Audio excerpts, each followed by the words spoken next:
Alright, game number 2 between our Terran and Zerg players up at the top right hand side as our Terran, who unfortunately went down in the previous game. It is a Diamond versus a High Masters player, but either way, he definitely gave it a good shot. It is Weiman.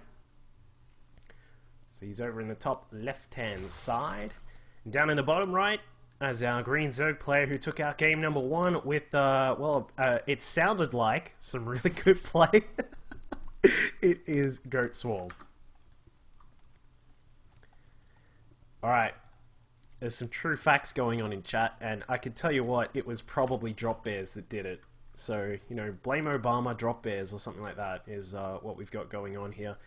But, yeah, for the most part, we got to see Goatswarm take control, deflect a lot of the harassment options that that Weiman was trying to get on with, and effectively after that, when a Zerg player gets up to 4 bases, possibly even 5 bases, and they've got a lot of drones rolling, and they can sort of just really take control of the game with a lot of high pressure tempo based play. So that's what we saw out of Goatswarm in the previous game. It is Whirlwind, so there's definitely a lot more potential for that kind of game here. We have seen an early scout coming out of Goatswarm.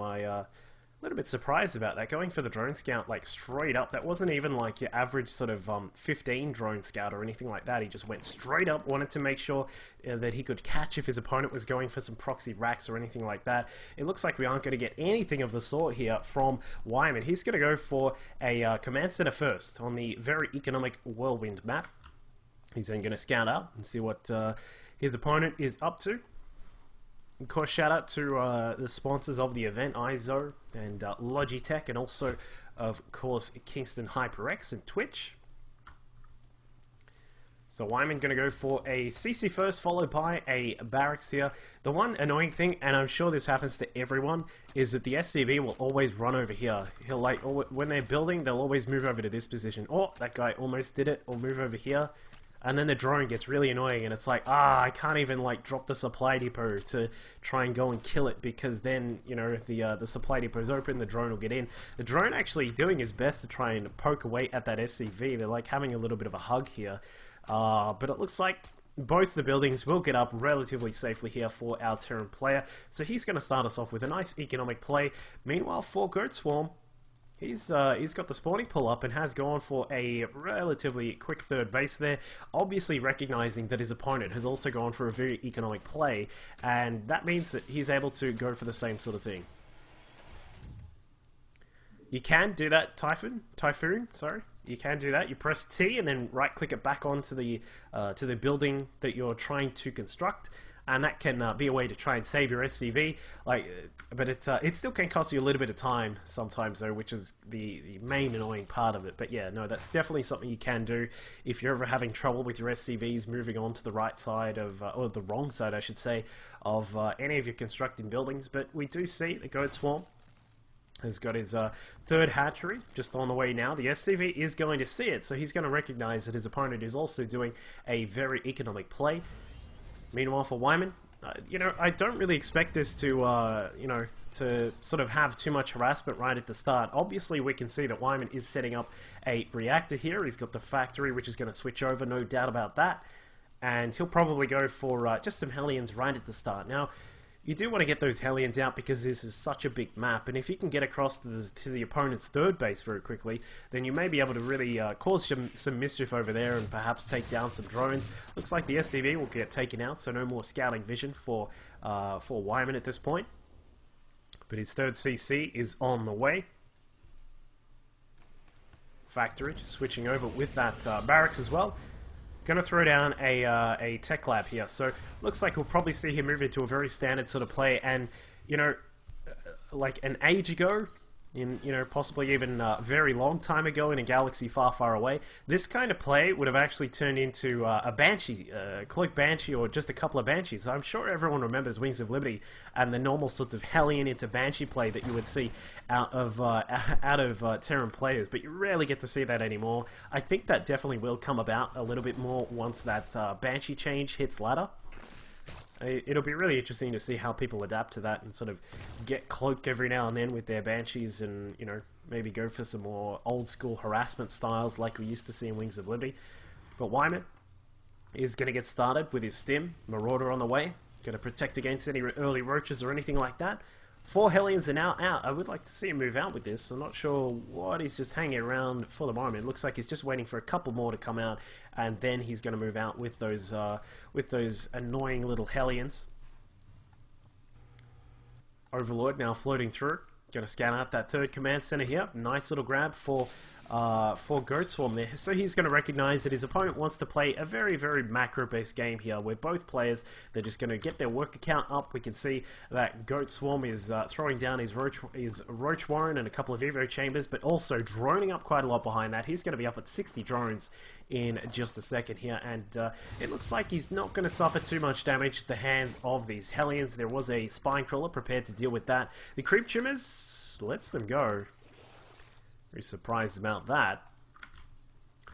But we'll see that Weiman is just going to hang about with these Hellions.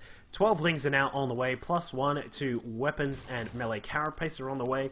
And that means that, you know, he's just going to be moving up into the standard sort of tech. So we won't, you know, we're not going to see anything too crazy out of Goatswarm for this initial part of the game here. But the Hellions, 5 of them, now roaming about, trying to find that sweet spot, line them up. Those drones, he tries to find it, but doesn't catch the drones out while they're all lined up. When you try and get that big catch, kill off like 9 or 10 drones there, but unfortunately only gets 3, and that's not exactly the largest amount. But Goatswarm happy to get his macro on. He's got his 4th hatchery now on the way. We can see back at home for our Terran player, he's got the Starport just about to finish up. A couple Widow Mines have also come out for him. We've got a few more racks now being added on for a total of 5.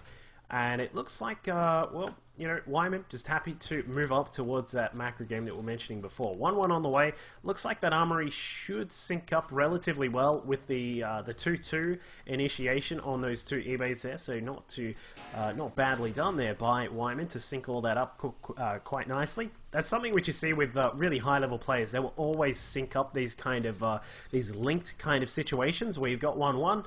What do you need to get 2-2? You need an armory. How long does an armory take? Well, an armory takes 65 in-game seconds. How long is left on this? Well, you got to put it down at just the right time. So we can see there that he's just finishing that up, relatively nicely done there, and he's going to start. He should start the 2-2 very quickly after that.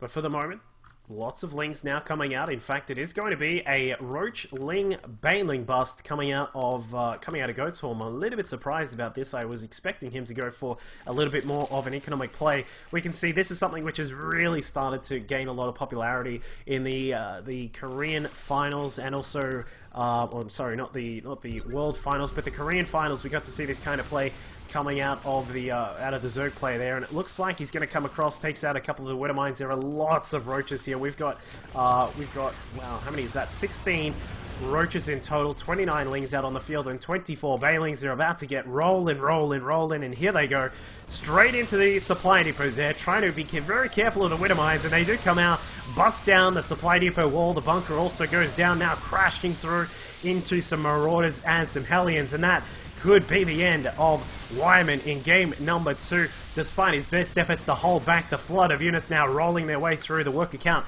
has just risen like crazy, and that is probably going to be it. Baneling's morphing in the front of his opponent's face, and that, well, I mean, there is really not much else he can do against this. This is the reason we have really started to see tank plays come out of Terrans, where you get 1, maybe 2 tanks right at the start of a game, and do your best to try and defend against those sorts of early pushes. We see, if you want a really good example of that, check out Pult. CM Storm Pult has a really good build for dealing with those kinds of attacks.